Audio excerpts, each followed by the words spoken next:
안녕하세요. 지금 이 사람 임수민입니다. 조선의 왕은 막강한 권력을 누린 것 같지만 신하로부터 높은 도덕성과 지식을 요구받은 유교 국가의 군주였는데요. 끊이지 않는 당파 싸움 속에서 고뇌도 많았습니다. 그럼에도 흔들리지 않고 뛰어난 리더십을 발휘해서 태평성대를 이끈 성군이 있는가 하면 어리석은 선택으로 백성들을 전란에 내몰았던 혼군도 있는데요. 오늘은 조선시대 왕실연구의 권위자인 건국대학교 사학과 신병주 교수를 만나봅니다. 조선의 왕 중에서 불명예스럽게 역사 속 혼군으로 남은 임금은 누굴까요? 성군과 혼군의 차이는 어디에서 왔을까요? 신병주 교수와 말씀 나눕니다.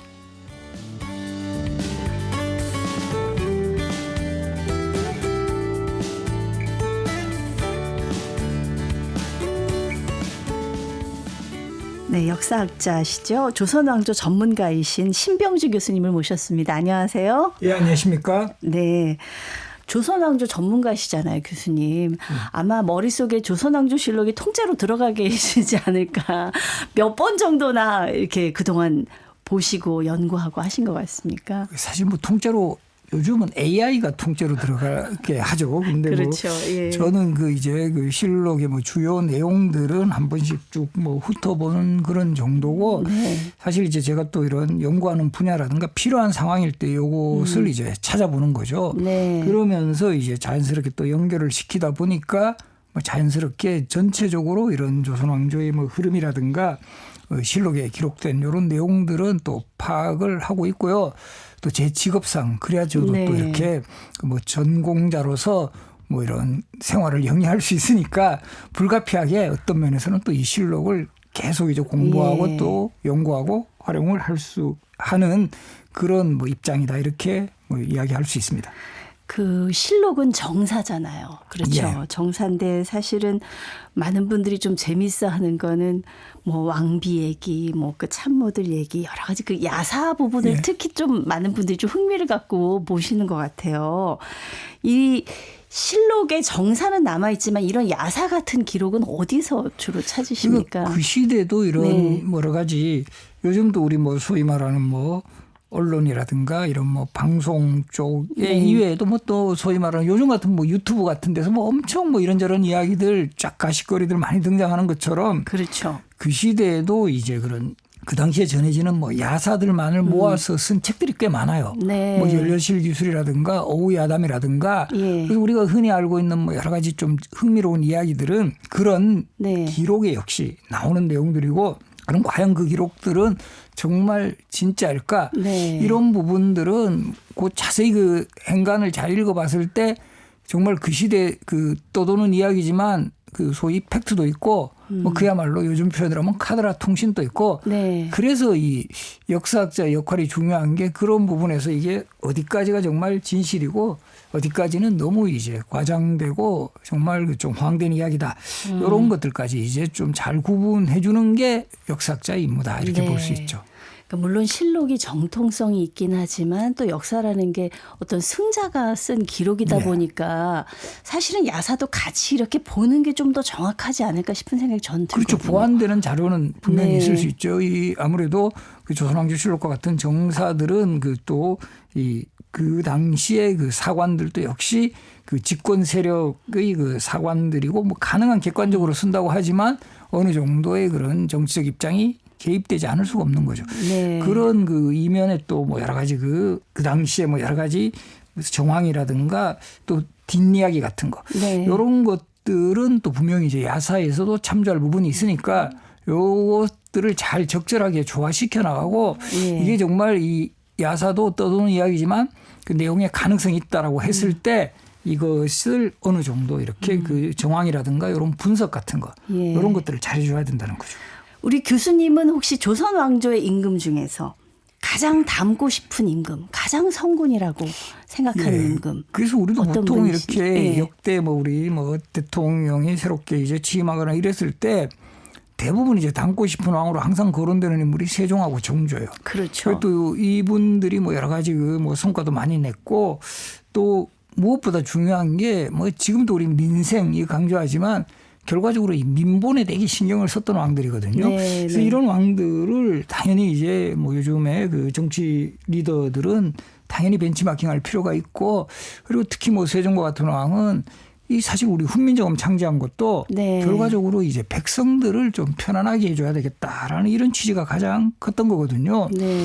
그래서 저도 뭐 당연히 뭐 세종이나 정조와 같이 가장 우리 뭐 조선시대 역사 속에 성군으로 평가받는 또 이런 왕들의 뭐 모습을 그래도 가능한 좀 어쨌든 또 닮아가야 될 뿐만 아니라 저는 그런 왕들의 업적을 잘 소개를 해줘서 네, 또 우리 네. 뭐 정치권뿐만 아니라 일반 사람들 또 우리 각 분야에 또 이렇게 뭐 학교에 계신 분이라든가 이런 분들도 다 이런 왕들을 좀 더 벤치마킹할 수 있게 하는.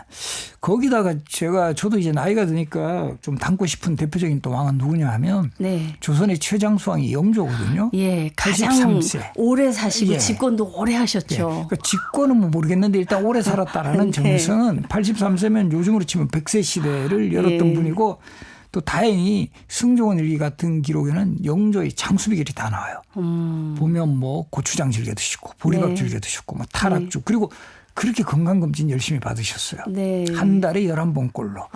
그래서 영조의 이런 건강관리법을 좀 잘 배워서 좀 요즘 우리 흔히 100세 시대에 또 이런 네. 특히 장수하고 싶으신 분은 또 영조의 여러 가지 그런 기록들이 또 나오니까 네. 이런 거 한번 잘 참조해 보시면 조금이라도 오래 사실지 않을까요?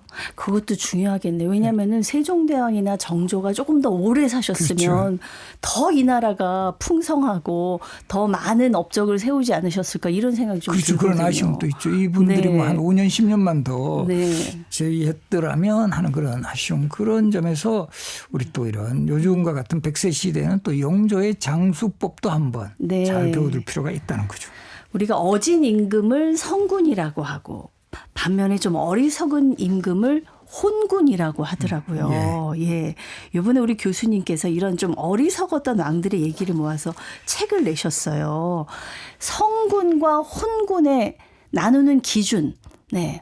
어디에 있을까요? 뭐 가장 큰 것은 그 시대 상황을 잘 인식하고 정말 그 국가나 백성을 위해 도움을 준 이런 왕들은 뭐 성군이라는 호칭을 받죠. 우리 뭐 세종이나 정조처럼. 네. 반면에 호는 어리석을 혼자예요. 예. 그러니까 뭔가 이 정세 판단이라든가 사리 분별력이 없고, 그리고 이제 이 지향점 또 이 국가나 뭐 민생보다는 그 자신의 뭐 권력욕이라든가 뭐 사치, 향락 이런 쪽으로 빠졌던 왕을 우리가 어리석을 혼자를 써서 혼군 또는 어두울 암자를 써서 암군이라는 표현을 하고, 네. 또 임금군자 이외에 주자를 써서 혼주 이런 표현을 쓰기도 합니다. 네네.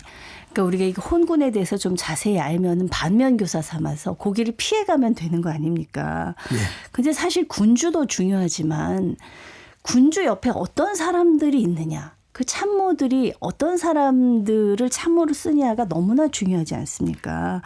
그렇다면 혹시 조선시대의 신하 중에서 이런 사람이 왕이 됐다면 사실은 조선이 더 잘 됐을 것 같다. 이렇게 또 생각을 해보신 적이 있으실 것 같아요. 그러니까 뭐 이건 네. 이제 왕조 국가에서 오히려 이제 어쨌든 참모 역할을 하는 거는 왕을 잘 보좌하는 그런 역할이기 때문에 왕이 어떤 참모를 쓰느냐 이게 되게 네. 중요한 포인트인데요. 예를 들면 우리 세종시대 하면 아마 우리 예전에 국사교과서에서도 많이 등장하는데 과학자 그러면 장영실이 생각나죠. 그렇죠. 음악가 박연, 예. 뭐 또 사군육진 개척했던 김종서, 최윤덕, 황희정승, 그리고 뭐 우리 집현전 학자들, 뭐 성삼문, 박평년, 신숙주, 웬만한 사람들 다 이 줄줄 외울 수 있을 정도로 결국은 왕이 그 능력을 잘 활용한 거예요. 그러니까 요즘에 와서도 우리가 그 뛰어난 리더의 가장 큰 조건이 인재등용, 참모를 잘 써야 된다는 네, 거죠. 네. 그리고 우리 정조도 보면 정약용, 다선정령이 정조시대를 대표하는 참모였고, 우리가 그 당시에 그 신의 통공이라 그래가지고 소상인 보호 정책을 썼던 최재공이라는 정승. 그리고 우리 김홍도 아시죠? 네, 김홍도도 우리 하원으로만 알고 있는데 풍속화만 그린 게 아니라 정조 시대의 일거수일투족, 왕의 행차라든가 네. 국가 행사 이걸 다 그림으로 남긴 또 정조 시대를 대표하는 참모다라는 거죠. 바로 이제 정말 성군 옆에는 훌륭한 참모가 있었다. 이런 지표 하나만 보더라도 우리는 역시 역사 속에 이런 성군은 참모를 잘 활용했다라는 네. 걸 확인할 수 있습니다.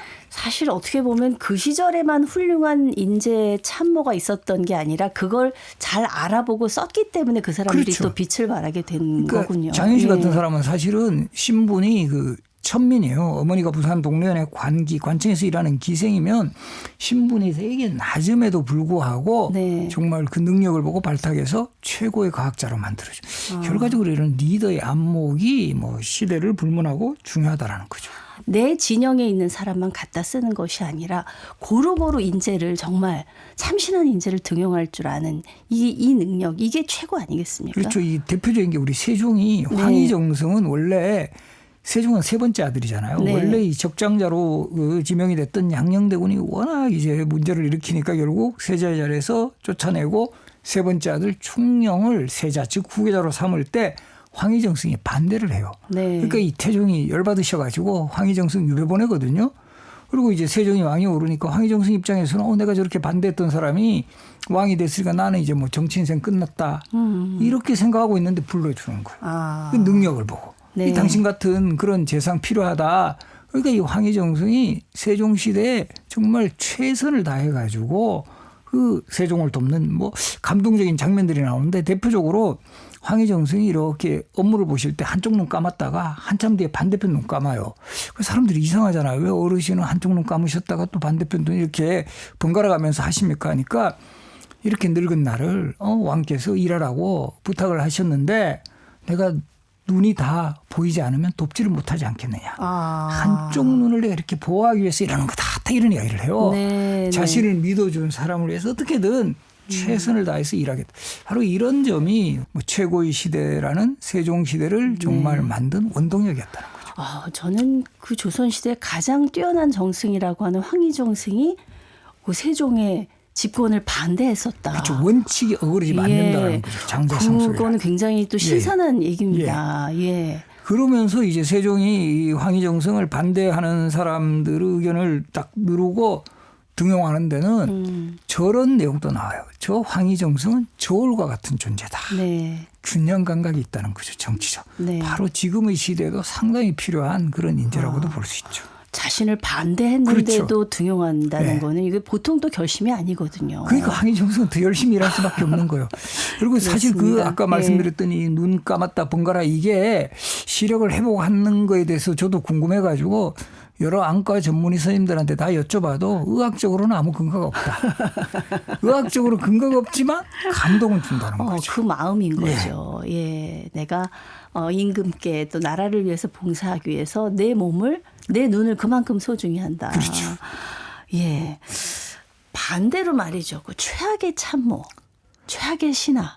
그렇죠. 누가 항상 꼽을 수 있을까요? 우리 뭐 연산군이나 이제 광해군이 네. 쫓겨나는 그런 과정에서 그야말로 그 비를 맞추는 그런 이제 독재로 나가고 이러는 과정에서 거기에 대해서 뭐 계속 그야말로 뭐 요즘 표현하면 예스맨 역할을 하고 네. 하는 그런 그 참모들이 있었죠. 뭐 연산군 시대에는 그 임상홍이라는 인물이 네. 그 연산군의 북정을 부추긴 측면이 있고 우리 또 광해군 때는 이첨이라는 또 인물이 이 광해군이 뭐 아주 그 정말 어머니를 폐위시키고 동생인 영창대군을 죽이는 이런 정말 그 당시로도 보면 정서적으로 야 저렇게 해서는 안 돼라는 상황을 오히려 부추기는 네. 그런 참모 이첨이라는 인물이 있었거든요. 이런 인물을 우리가 뭐 역사 속에 뭐 최악의 참모다 이렇게 볼 수 있죠.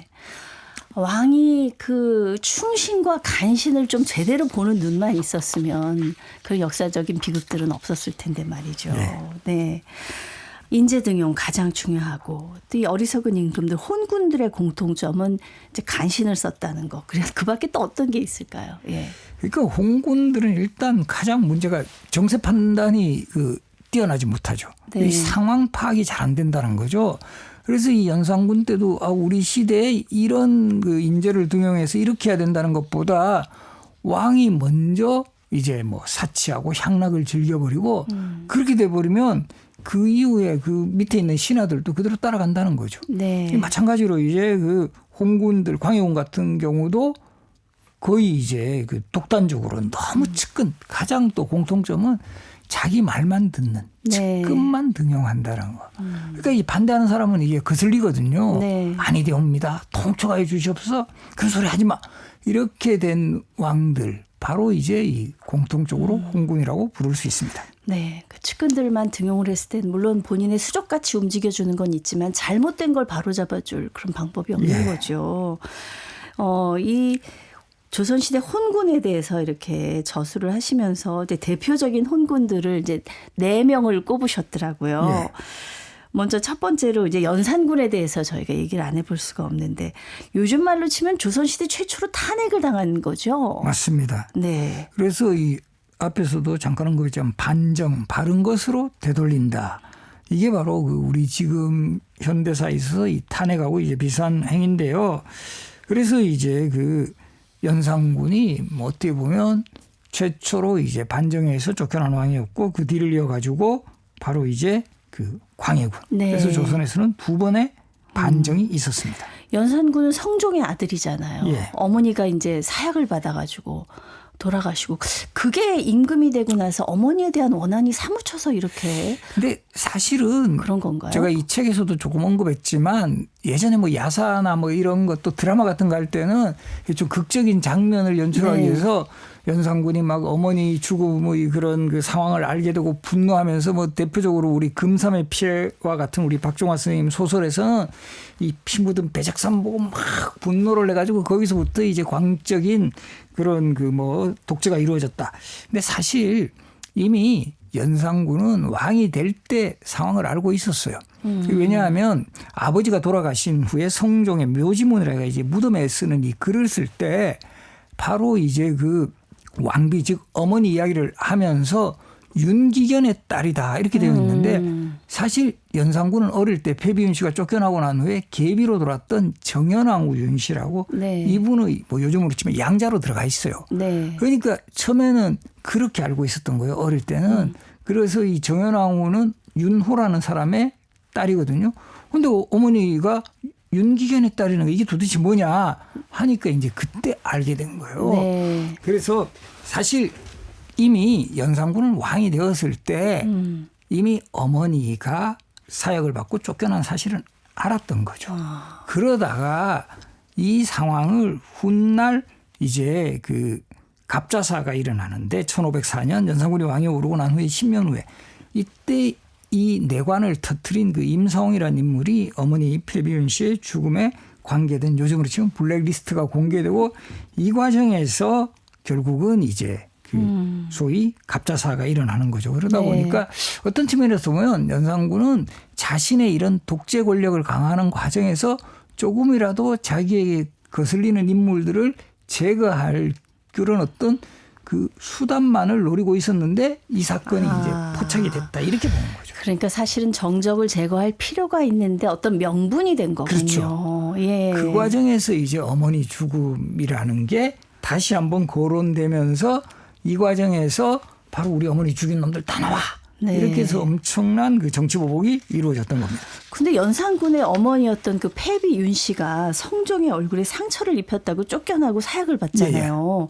근데 그 이유만으로도 물론 이제 굉장히 임금이 대단한 분이니까 그랬겠지만은 혹시 다른 이유는 없었을까요? 그때 보면 패비윤 씨가 쫓겨난 것은 결과적으로 쫓겨나고 사약을 받은 거는 그 당시에 성리학이 상당히 강화되면서 네. 성리학의 논리에서 강조하는 게 남녀 차별 이런 게 되게 강해요. 네. 그래서 조선 전기까지만 해도 여성의 지위가 그렇게 낮지가 않았는데 이때부터 성리학 이념이 강화되면서 여성의 지위가 상당히 낮으면서 이 남성 중심의 그 사회로 나가는 과정에서 그 성종의 용안에 상처까지 입혔다. 이거는 뭐 요즘으로 보면 약간 시범 케이스로. 기강을 잡는 그렇죠. 거였군요. 그러면서 이 말하자면. 여성은 여성답게. 그러면서 이 왕비가 정말 이 왕의 용안에 상처를 냈다. 그런 측면에서 결국은 이 패비윤 씨를 그 성리학 이념이 강화되는 그 시대적 분위기 속에서 하나의 희생양이 되었다. 이런 네. 입장으로도 요즘에 와서는 해석을 하고 있습니다. 연산군은 아무튼 2번의 사화를 통해서 정적들을 다 제거해 버리잖아요. 굉장히 많은 사람들이 희생이 됐었죠. 그렇죠. 무오사와 갑자사로. 네.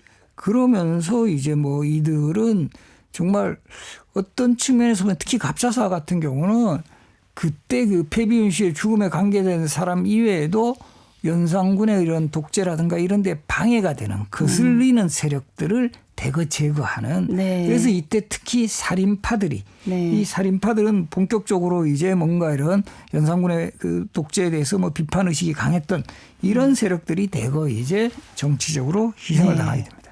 연산군 하면 항상 사극에서 장록수가 같이 네, 등장을 하잖아요. 이 장록수는 그렇게 미녀가 아니었다고 그러던데요. 그렇죠. 이게 장록수가 예전에 제 예. 기억으로 KBS 드라마에서 나갔어요. 그 네. 박지영이란 배우가 장록수 네. 역할을 그때는 되게 미모 여배우가 나오고 뭐 영화 왕의 남자에서도 그 강성현 배우가 등장을 했고 예전에 또 강수현 배우가 한 적이 예. 당연히 미모로 연산군을 완전히 홀렸을 거다 이렇게 생각하시는 분들도 많은데 실제 그 미모로 승부한 게 아니라 연산군을 어린아이처럼 부리고 노예처럼 부렸다. 이런 표현을 보듯이 상당히 또 화술이 좋았을 것 같고 연산군이 마음을 확 사로잡았던 것 같아요. 네. 기록으로만 보면 나이는 30인데 16살처럼 보였고 일단 동안이죠. 네. 근데 그다음이 반전인데 얼굴은 중간 이하였다. 중간 이하. 예, 합하면 못생긴 동안인데 이게 상당히 좀 캐스팅하기 힘든 그런 캐릭터입니다. 네, 그래서 네, 네. 어쨌든 미모보다 장희빈은 정말 예뻤다고 기록 나오고요. 네. 장록수는 미모보다는 뭔가 이렇게 연산군이 마음을 잘 맞추어주는 그러면서 연산군의 북정을 부추겨서 결국 연산군이 쫓겨났을 때 장록수도 분노한 백성들이 던진 돌에 맞아 죽었다 이렇게 나옵니다. 연산군이 많은 여색을 취한 줄 알았는데 또 그 원래 그 정실인 그 왕비를 굉장히 끝까지 그리워하면서 죽었다고 그러는데 마지막에는 뭐 사실일까요? 생각이 났겠죠. 그리고 지금도 보면 네. 지금 연산군 묘가 지금 도봉구 방학동에 가시면 연산군 네. 묘가 조성이 되어 있는데 바로 이 왕비 신씨하고 이렇게 나란히 쌍분. 그러니까 마지막에는 정말 왕비 또 찾아간 네. 그런 모습을 보이고 있습니다. 아니 근데 정적들을 다 제거하고 사실 절대군주로 군림했는데 연산군이 어떻게 쫓겨나게 되는 겁니까? 근데 이 워낙 이제 연산군이 북정을 일삼고 뭐 네. 정말 어처구니 없는 이유로 뭐 숙청당하고 이런 사람들이 너무 많아요. 그러니까 이 연산군 시대에는 야 이거 내가 당하기 전에 저 왕을 몰아내야 되겠다라는 이런 움직임들이 몇 팀이 생겨요. 네. 그러다가 결국은 박원종, 성희안, 유순종 이런 팀들이 결국 반정에 성공을 하는 거죠. 그만큼 너무나 이게 반대 세력을 결집시켜 준 게 결국 연산군이 반정으로 쫓겨나가는 결정적인 이유가 됩니다. 굉장히 그 폭정으로 역사에 남은 연산군에 대한 그런 얘기를 해봤습니다. 조선시대 대표적인 어리석은 임금 혼군이라고 할 수 있는데요. 시간이 벌써 다 지나서 다음 시간에는 이제 두 번째 혼군을 저희가 만나보려고 하는데 누구를 만나볼까요? 역시 이제 반정으로 이제 네. 같이 쫓겨났던 왕이기도 하죠. 연산군 다음으로 바로 이제 광해군. 네. 광해군에 대해서 소개하려고 합니다.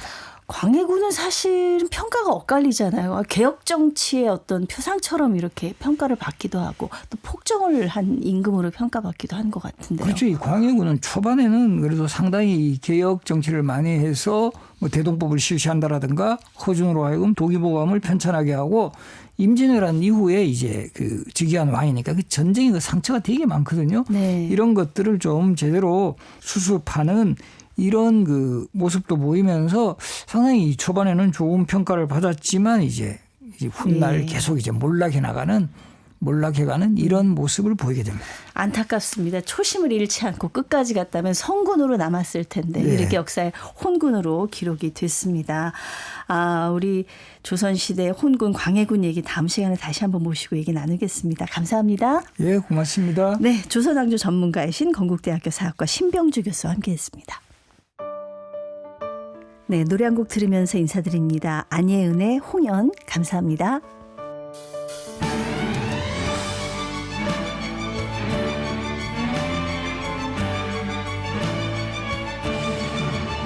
세상에 처음 날 때 인연인 사람들은 손과 손에 붉은 실이 이어진 채 온다 했죠.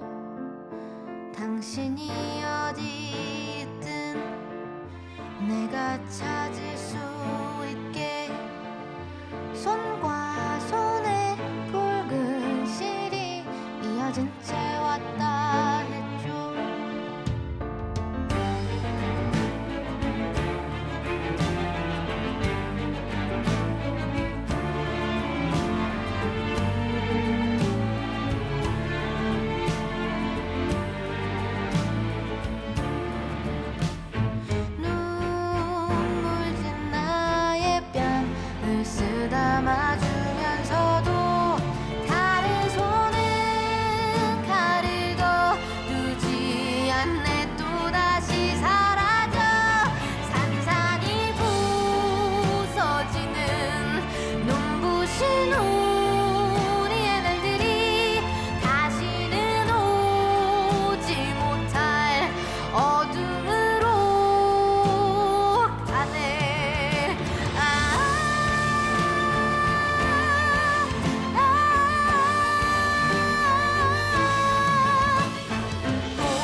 없이 겁이 나서 무엇도 할 수 없었다 했죠. 아픈 내 목소리에 입 맞춰주면서도 시선 끝엔 내가 있지를 않네. 또다시 사라져 아득히 멀어지는 찬란한 우리의 날들이 다시는 오지 못할 어둠으로 가네.